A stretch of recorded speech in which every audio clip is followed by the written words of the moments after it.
जय श्री राम। बच्चों, आज हम सुनेंगे कहानी पुंडरीक की। महाराष्ट्र के पंढरपुर में एक ब्राह्मण थे। उनका नाम था भक्त पुंडरीक। उन्हें वेद शास्त्रों का बहुत अच्छा ज्ञान था। वे अपने बूढ़े माता पिता की अकेली संतान थे। पुंडरीक जी अपनी पत्नी से बहुत प्यार करते थे। जैसा वो कहती थी वो वैसा ही करते थे। एक दिन उनके बूढ़े माता पिता ने पुंडरीक से गंगा स्नान करने की इच्छा व्यक्त की। उन्होंने उससे कहा कि भाई हमें गंगा जी नहाने जाना है। वो बोले कि बेटा, हम आज तक गंगा स्नान करने नहीं गए हैं। उम्र हो चली है, आगे क्या भरोसा, तुम हमें काशी ले चलो। वहाँ गंगा स्नान भी हो जाएगा और भगवान विश्वनाथ के दर्शन भी हो जाएंगे। पुंडरीक ने हामी भर दी। पुंडरीक ने अपनी पत्नी को बताया तो पत्नी बोली मैं भी चलूँगी। लेकिन वो बोली इतनी दूर में पैदल कैसे चलूँगी, मेरे पैर में तो छाले पड़ जाएंगे। पुंडरीक जी बोले बताओ कैसे चलोगी। वो बोली कि मैं आपके कंधे पर बैठ कर जाऊँगी। तो पुंडरीक बोले चलो देखेंगे, जहाँ तक चला जा रहा है वहाँ तक चलो, जब नहीं चला जाएगा तब कंधे पर बिठा लूँगा।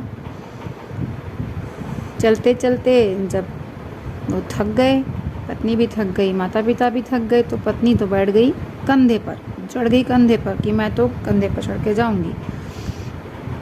और माता पिता को उन्होंने एक कपड़े से बांधकर उस कपड़े को कंधों के बीच में टिकाकर दोनों हाथों से कपड़ा पकड़ लिया और सहारा देकर अपने माता पिता को भी लेते चले। इस तरह की इस छवि की एक तस्वीर जो है आज भी पंढरपुर के मंदिर में लगी हुई है। काशी पहुंचकर गंगा स्नान करके विश्वनाथ जी के दर्शन कर लिए और रात्रि में एक ब्राह्मण के घर वो रुके। जब रात में पुंडरीक की नींद खुली तो देखा कि घर में दिव्य पुरुष घर के काम कर रहे थे। तो पुंडरीक ने उनसे पूछा कि आप कौन हैं। तो उन्होंने कहा कि हम अलग अलग तीर्थ हैं, जैसे मैं प्रयाग हूँ, ये अलग अलग नदियाँ हैं जैसे गंगा, यमुना, सरस्वती। तो पुंडरीक ने कहा भाई आप लोग यहाँ क्या कर रहे हो।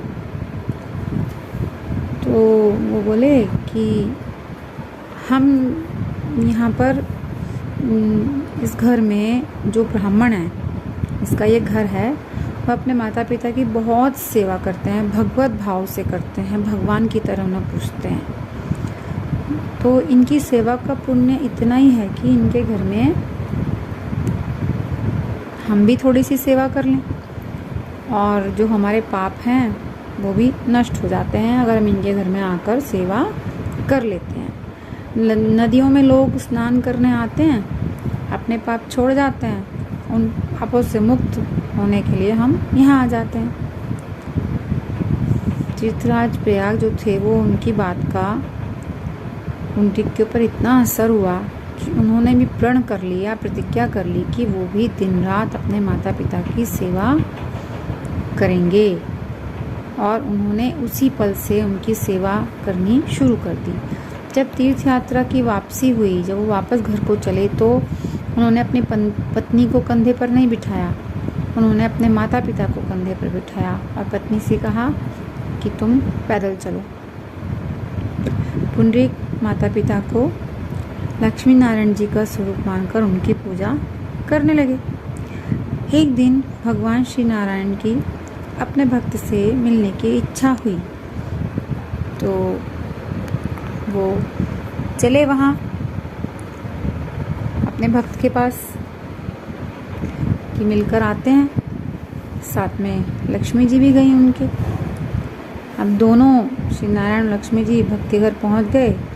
उस समय पुंडरीक जो है अपने माता पिता के पैर दबा रहे थे और वो सो रहे थे। पुंडरीक ने लक्ष्मी नारायण जी को देख लिया कि भाई वो आए हैं घर पे, उनके दर्शन कर लिए, लेकिन वो उनका स्वागत करने के लिए, प्रणाम करने के लिए अपनी जगह से नहीं उठे।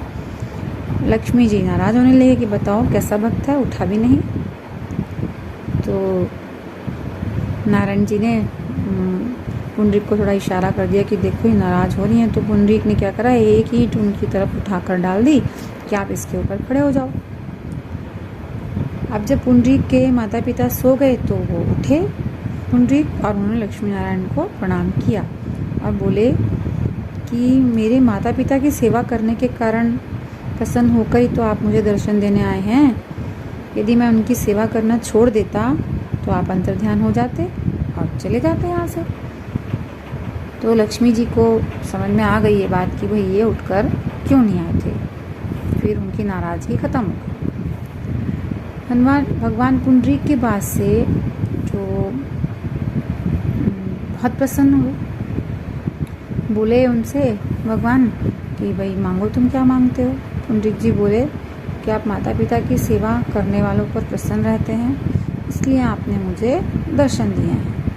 उसी प्रकार इसी स्वरूप में आप सभी प्राणियों को दर्शन दीजिए। श्री नारायण बोले तथास्तु। ऐसा कहकर भगवान श्री नारायण उसी क्षण मूर्ति रूप में बदल गए, जिसमें भगवान उसी ईंट पर खड़े हुए हैं और अपने दोनों हाथों को कमर पर टिकाए अपने भक्त की प्रतीक्षा कर रहे हैं। आज भगवान श्री नारायण के उस रूप को भगवान विट्ठल के रूप में पूजा जाता है। ऐसा रूप आज भी वहाँ मंदिर में बना हुआ है। आप भी देखिए, दर्शन कीजिए और पुण्य लाभ पाइए। कहानी अच्छी लगी हो शेयर कीजिए, लाइक कीजिए, सब्सक्राइब कीजिए। जय श्री